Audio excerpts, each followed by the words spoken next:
Welcome back, everyone. It is Sunday Sit Down time. We got PowerMizzou's Drew King in the house for Sunday Sit Down. Thanks for joining me on what turned out to be, I guess, a very hectic week of Mizzou sports, right?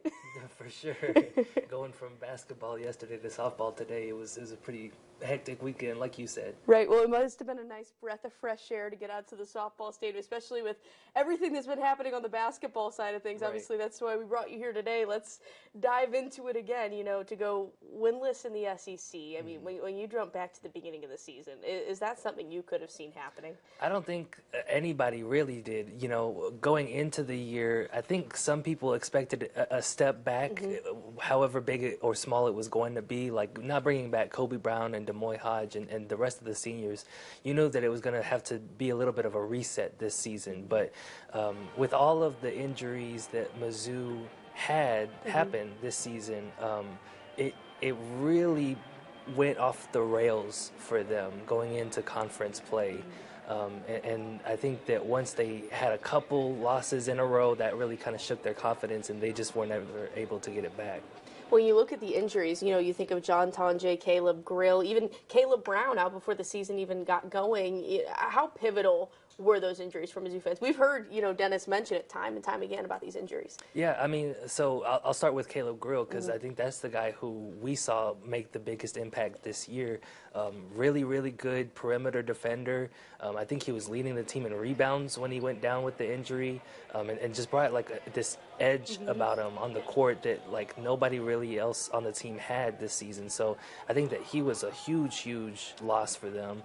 And then on top of that, like you said, John Tonje, Dennis Gates has called their best player this summer before he had the off-season ankle injury.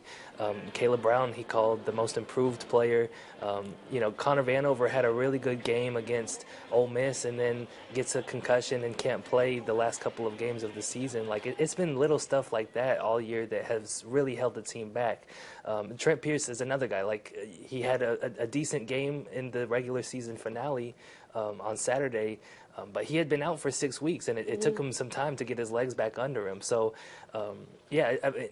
we'll never really know what the true ceiling was of this team because of all of the things that they had to deal with throughout the year. Well, it's interesting because we were, out at the softball stadium together. We're talking, the unluckiest team in college basketball is Mizzou. When you look at just the stroke of luck that they had this year, they kind of were really lucky last year, kind of flipped the coin to this year.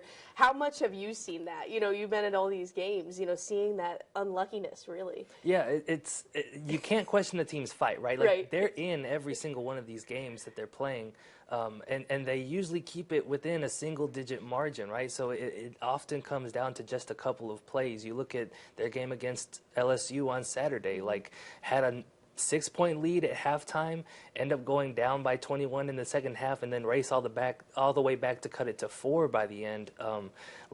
This team is really close to getting a win, but they've been in that same spot all season long, right? And so I think at this point of the year, it's just kind of a mental thing. It's a mental block for them where they just can't get over the hump. So that's going to kind of be what they're up against going into the SEC tournament next week. Well, yeah, in that SEC tournament, going to be facing Georgia. What do you think the Tigers need to do to, at least try to steal an SEC win in the postseason? Right. So Georgia's a team that kind of was, I think that was their conference opener this season, and it was another team that they kept it pretty close against, lost to them by about 7 points. So it's a team that is beatable, right? I think that Mizzou kind of has to realize that, though, right? This isn't a team that you're gonna lose again to. It's a team you have a realistic shot against. Sean East has been playing really well down the stretch lately. They're gonna need him to be his usual self. You saw Noah Carter have a really good game against LSU. They're gonna need that from him. And then you're also gonna need multiple other guys to step up, whether that be Tamar Bates, who's been a little bit slowed down the second half of SEC play, or Nick Honor, who has had some moments. They're gonna need multiple contributions from everybody on the roster to get that win. How big do you think at this point, you lose 18 straight, how big is morale at this point? Obviously you see these guys leaving the court to go to the locker room looking very down. How big, you kind of touched on it, is morale going into the SEC tournament? Yeah, I mean, I think that everybody's disappointed with how this year's gone for sure. But I think that the way that they're playing, where they're still in all of these games, shows that they haven't given up on the year yet.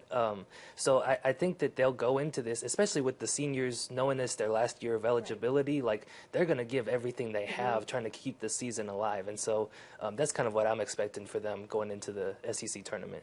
Well, I want to look towards the future. I know that's what a lot of Tiger fans have done this season. You know, future-wise, we're talking things look pretty good. You know, next year, a top 5 ranked recruiting class. You know, kind of touch on that a little bit. Yeah, so they've got 5 guys ranked in the top 150 in the class of 2024. So it's going to be a class of freshmen that should make an impact next year and should be able to contribute. But on top of that, like, you still got to look at some of the experienced guys and potentially some portal additions in the transfer portal to kind of lift the floor and get Mizzou bouncing back into the win column. So, like, they're going to be losing 3 to 4 starters potentially with Sean East and Nick Honor, Noah Carter. So those are guys who have been really important pieces of the rotation for each of the past 2 years. I think the biggest thing for Dennis Gates is figuring out who can fill those spots effectively going into next season. Well, you know, the transfer portal was one big thing last season. Obviously, they had a lot of top targets, didn't necessarily come away with those targets. Heading into this offseason, you know, what do you feel like is maybe Mizzou's biggest need? Obviously, we haven't seen the guys who are freshmen coming in yet, but what do you think their biggest need is? Yeah, so number one, I think, has to be point guard. You have Anthony Robinson, who will be a sophomore next season, and he might have the potential to take that starting spot, but even if that's the case, you want to pair him with somebody who has that experience running an offense before, and losing Sean East and Nick Honor, like, those are your 2 guys who've been doing it all along since Dennis Gates came in. So I think that would be kind of the top priority going into this offseason, is finding somebody who can hold down the point guard spot. Well, Drew, I appreciate you making some time. I hope you have safe travels to Nashville. Thanks for joining us. I appreciate it, Natalie. For the rest of you guys, we'll be right back after the break.